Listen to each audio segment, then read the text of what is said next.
کوہستان میں مالی اسکینڈل سے متعلق انٹرنل انکوائری 3 دن میں مکمل کرنے کی ہدایت۔ خیبر پختونخوا اسمبلی کی پبلک اکاؤنٹس کمیٹی نے کوہستان میں مالی اسکینڈل سے متعلق انٹرنل انکوائری 3 دن میں مکمل کرنے کی ہدایت کر دی۔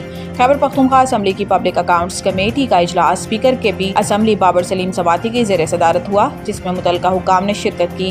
اجلاس میں کوہستان میں مالی اسکینڈل سے متعلق انٹرنل انکوائری 3 دن میں مکمل کرنے کی ہدایت کرتے ہوئے محکمہ خزانہ CNW اور اکاؤنٹنٹ جنرل آفس کو اگلے اجلاس میں رپورٹ پیش کرنے کا کہا گیا۔ اس موقع پر بابر سلیم سواتی نے کہا کہ اسکینڈل 36 ارب کا نہیں 200 ارب روپے کا لگ رہا ہے۔ تمام متعلقہ محکمے برابر کی ذمہ دار ہے، ہر ایک بدعنوانی میں اپنے حصے کے لیے لڑ رہا ہے۔ جو لوگ اس میں ملوث ہیں ان تمام کو معطل کریں ورنہ لوگ ہم پر ہنسیں گے۔ انہوں نے مزید کہا کہ عوام کو پتہ چلنا چاہیے کہ ہمارے ادارے کتنی بدعنوانی کر رہے ہیں۔ یہ سلسلہ بند کریں اور تمام ذمہ داروں کو قانون کے کٹہرے میں لایا جائے۔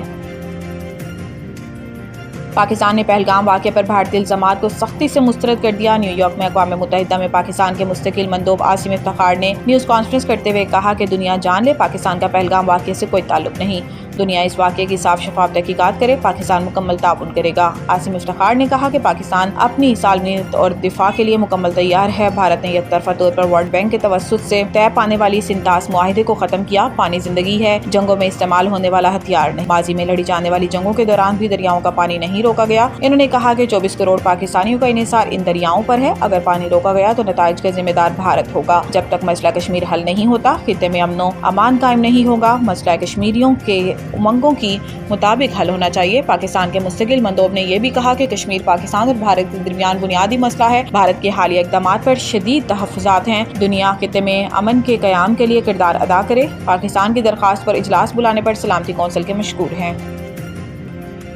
بین الاقوامی مالیاتی فنڈ IMF کے آئندہ دورہ سے قبل فیڈرل بورڈ آف ریونیو نے مالی سال 2025-26 کے آئندہ بجٹ میں پینشنرز کو ٹیکس نیٹ میں لانے کی تجویز کو حتمی شکل دے دی۔ تنخواہ دار طبقے کے لیے FBR سالانہ قابل ٹیکس آمدن کی حد کو 6 لاکھ روپے سے بڑھا کر 10 سے 12 لاکھ روپے کرنے پر غور کیا کر رہا ہے۔ IMF کمیشن 16 مئی کو پاکستان کا دورہ کرے گا تاکہ آئندہ بجٹ کے حوالے سے ٹیکس و نان ٹیکس آمدن کے اہداف اور اخراجات پر بات چیت کی جا سکے تاکہ مالی خسارے اور بنیادی سرپلس کو طے شدہ حدود میں رکھا جا سکے۔ پینشن کے حوالے سے ایک سرکاری ذرائع کے مطابق کئی تجاویز زیر غور آئی ہیں جنہیں IMF کے سامنے رکھا جائے گا۔ ان میں وہ پینشنرز شامل ہیں جنہیں ریٹائرمنٹ کے بعد ماہانہ 2 سے 4 لاکھ روپے ملنے ہیں۔ ایک تجویز یہ بھی ہے کہ جنہیں 1 لاکھ روپے ماہانہ سے زائد پینشن ملتی ہے انہیں ٹیکس نیٹ میں لایا جائے، لیکن یہ تجویز ممکن ہے تمام مراحل سے نہ گزر سکے۔ تاہم IMF پاکستانی حکام پر زور دے سکتا ہے کہ وہ 1 لاکھ روپے یا اس سے زیادہ ماہانہ پینشن لینے والوں میں پر 2 سے 5% ٹیکس لگائیں تاکہ ٹیکس نظام میں مساوات آ سکے۔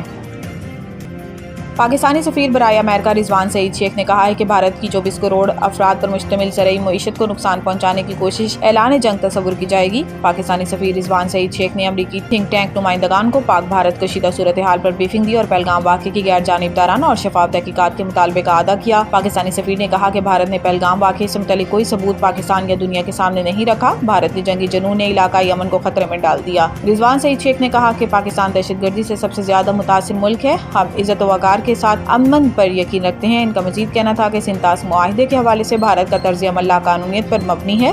بھارت کے اقدامات میں آج سے نہیں بلکہ ہمیشہ سے لاقانونیت کا عنصر ہے۔